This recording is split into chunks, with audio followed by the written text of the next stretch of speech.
I'm Kevin Chow, an internal medicine resident at the University of South Florida Morsani College of Medicine. I'd like to present the case Runs of Diarrhea and Arrhythmia, Mixed Phenotype Transthyretin Amyloidosis. Transthyretin is a protein that transports thyroxine and retinol binding protein. Transthyretin amyloidosis, ATTR, is caused by deposition of misfolded transthyretin in the body, particularly in the heart, where it can cause a restrictive cardiomyopathy. The case begins with a 69-year-old African-American man with heart failure with preserved ejection fraction that presented to the hospital with vague symptoms of worsening dyspnea, diarrhea, 30-pound unintentional weight loss, and diffuse swelling in the past 4 months. Troponins and BNP were elevated, as seen in Table 1. Notably, they were also elevated 8 months prior, but were higher this admission. Initial EKG was sinus rhythm, low voltage, with no ST segment elevations, but a new onset AFib RVR with average rate of 130 beats per minute was noted on telemetry. He received a single dose of metoprolol tartrate and home medication lisinopril and subsequently became hypotensive, which improved after these medications were discontinued. Due to concern for NSTEMI, cardiac catheterization was performed but was negative for obstructive disease. On echo, he had a normal ejection fraction of 55%, left ventricular hypertrophy, increased relative wall thickness, and speckled myocardium, as seen in Figure 1A, with strain concerning for amyloidosis, seen in Figures 1B and 1C. Further workup of amyloidosis with technetium pyrophosphate scintigraphy was notable for grade 2 to 3 myocardial uptake, diagnostic for ATTR. AL amyloidosis was ruled out by serum and urine protein electrophoresis, as well as bone marrow biopsy. Simultaneously, workup of chronic diarrhea was performed.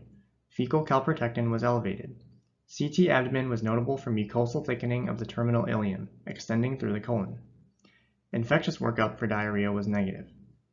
Multiple ulcerations and gut edema was visualized on colonoscopy, as seen in Figure 2A in the terminal ileum and Figure 2B in the transverse colon. Mucosal biopsies in the colon had positive birefringence on Congo red stain, which is pathognomonic for amyloidosis. Looking at Figure 1A, we see the left ventricle in the 4-chamber view, with speckling of the myocardium most notable in the septum and lateral wall. There is also increased wall thickness consistent with left ventricular hypertrophy. Figure 1B shows longitudinal strain analysis of the left ventricle with apical sparing, also known as a cherry on top appearance, consistent with amyloidosis. Figure 1C is a bullseye plot which again demonstrates the difference in longitudinal strain between the apex as compared to the mid-ventricular and basal segments. Figure 1D shows grade 2 to 3 myocardial uptake on the PYP scan. ATTR can be due to hereditary or wild-type mutations, but treatment of ATTR cardiomyopathy in both types includes standard treatment for heart failure and arrhythmia if present, as well as tafamidis, a transthyretin stabilizer.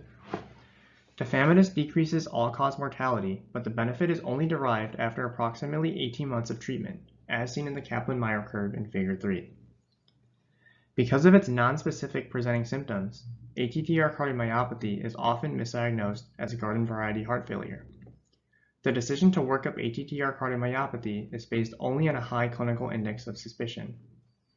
Classic cardiac features include congestive heart failure, syncope, arrhythmias, intolerance to antihypertensives, persistent elevation of BNP and troponin, and low voltage EKGs discordant with left ventricular hypertrophy and increased wall thickness on echo. Non-cardiac features includes male sex, black race, neuropathy, autonomic dysfunction, carpal tunnel syndrome, lumbar spinal stenosis, biceps tendon rupture, and GI symptoms, such as unintentional weight loss, diarrhea, or constipation. GI symptoms, when found in conjunction with other suspicious findings, should prompt further workup of ATTR. It is imperative for clinicians to be able to identify individuals at risk for ATTR early in their disease process to derive maximal mortality benefits from tafamidis and other goal-directed medical therapy.